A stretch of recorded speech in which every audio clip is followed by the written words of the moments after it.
Assalamu alaikum, dear student. Today our topic is demand function and functional equation of demand. तफ़ाउल तलब और तलब की तफ़ाउली मसावात।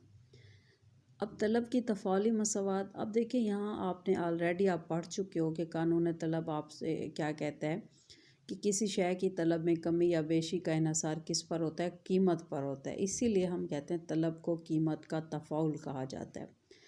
बस लेकिन सम टाइम ऐसा होता है कि शय की तलब में तब्दीली, कीमत में तब्दीली की बजाय दिगर अवामिल, ये ऑलरेडी आप सारे अवामिल पढ़ चुके हो, सारिफ़ की आमदनी, सारिफ़ की पसंद, फ़ैशन, मुतबादल शय की कीमत वगैरह के बाइस रूनुमा होती है। तलब और रसद के इसी बाहमी रिश्ते को एक मसावात के ज़रिए ज़ाहिर किया जा सकता है। इस मसावात को क्या कहते हैं? तलब की तफ़ाउली मसावात। चुनाचे एक ख़ास अरसे वक्त में शय की तलब में तब्दीली दर्ज झेल अवामिल के बाइस रूनुमा हो सकती है। ये वैसे ही सारे अवामिल आप कर चुके हो। पहला क्या है? शय की कीमत है। दूसरा क्या है? सारिफ़ की आमदनी है।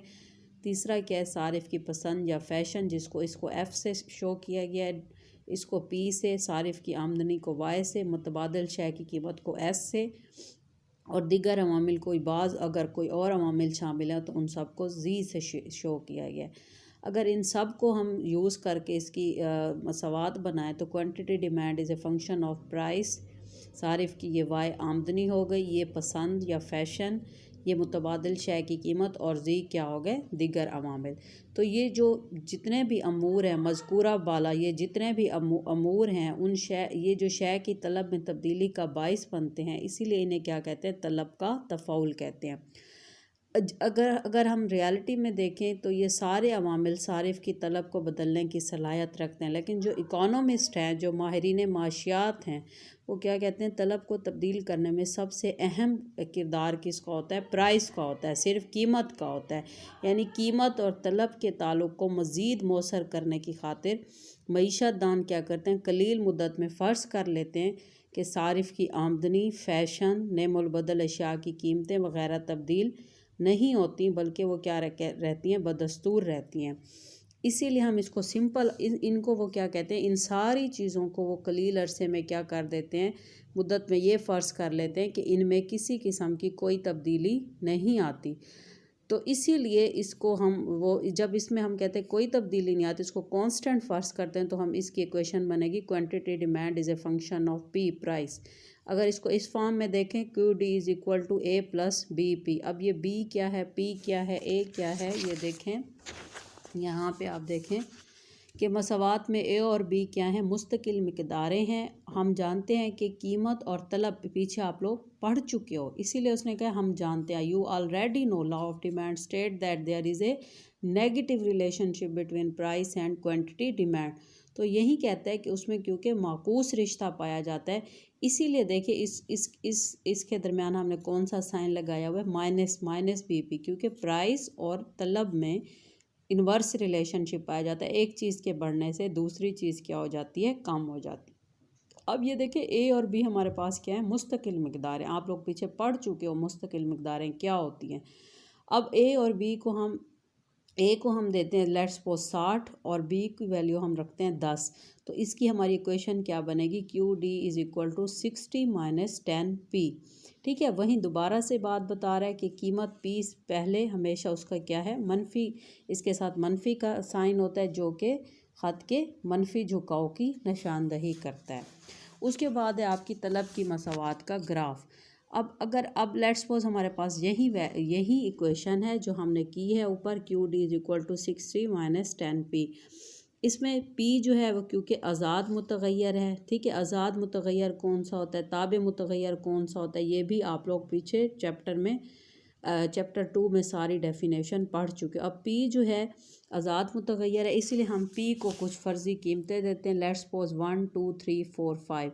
अब हम इसी इक्वेशन में पी की वैल्यूज़ पुट करते जाएंगे तो हमारे पास क्यू डी की वैल्यू आती जाएगी। जैसे ये देखें आप यहाँ, आप ये देखें आपके पास थी value Q D is equal to 60 minus 10 P. अब पी को हमने पहले वैल्यू दी लेट्स सपोज 1, तो हमारे पास 60 माइनस 10 हमारे पास क्या निकली? 50। ठीक है। 1 पे हमारे पास ये देखें, 1 पे हमारे पास क्यू डी क्या निकले 50।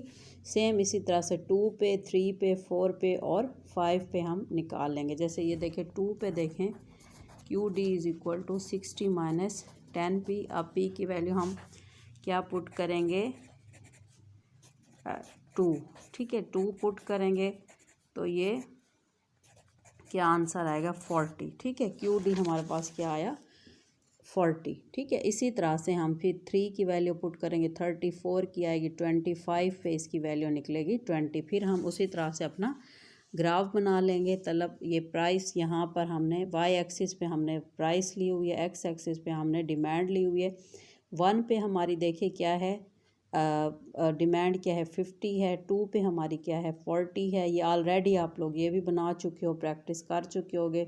आपकी 3 पे क्या है 3 पे आपकी क्या है 30 है। इन सारे पॉइंट्स को आप नाम भी दे सकते हो A B C D E, ठीक है। इन पॉइंट्स को जब हमने मिलाया तो हमें कौन सा कर्व हासिल हुआ डिमांड कर्व। अब देखिए इसका बिल्कुल स्लोप क्या है नेगेटिव है, ऊपर से नीचे बाएं से दाएं, जो कि क्या शो करता है कि कीमत और तलब में क्या पाया जाता है मनफी रुझान पाया जाता है। यानी कीमत हमारी जैसे जैसे बढ़ रही है तलब हमारी क्या हो रही है कम हो रही है। तो ये है तलब की मसावात का ग्राफ। उसके अलावा आपके पास दूसरा है तलब की मसावात अखज़ करना।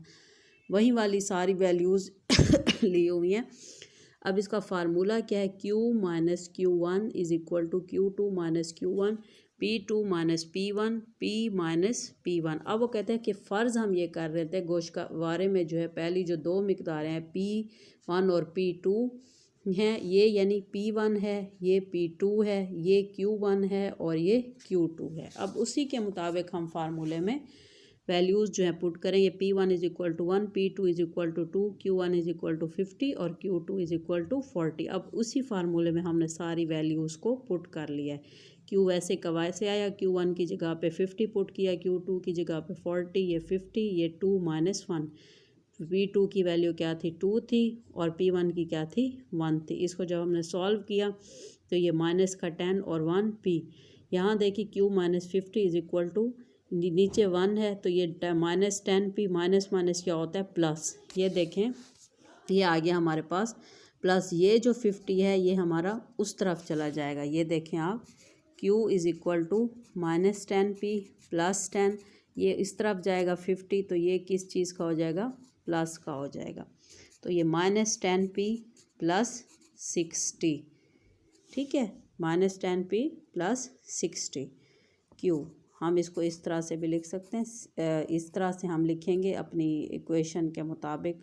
ये 60 माइनस 10 P, ये देखें ये वही वैल्यू हमारी, ये आपको ये बता भी रहा है कि गोशवारे में दर्ज P और QD की फ़र्ज़ की गई मिकदारें हासिल शुदा तलब की मसावात में रख कर इस मसावात की दुरुस्त होने की पड़ताल की जा सकती है। ठीक है, ये हमारे पास जो थी Q minus 50 is equal to minus 10 P plus 10, हम इसको उस तरफ ले गए तो ये क्या आया प्लस का, ये plus 60, Q is equal to 60 minus 10 P। ये वही वाली हमारे पास वैल्यू निकल आई है, ये वाली जो हमने यहाँ पे ली थी।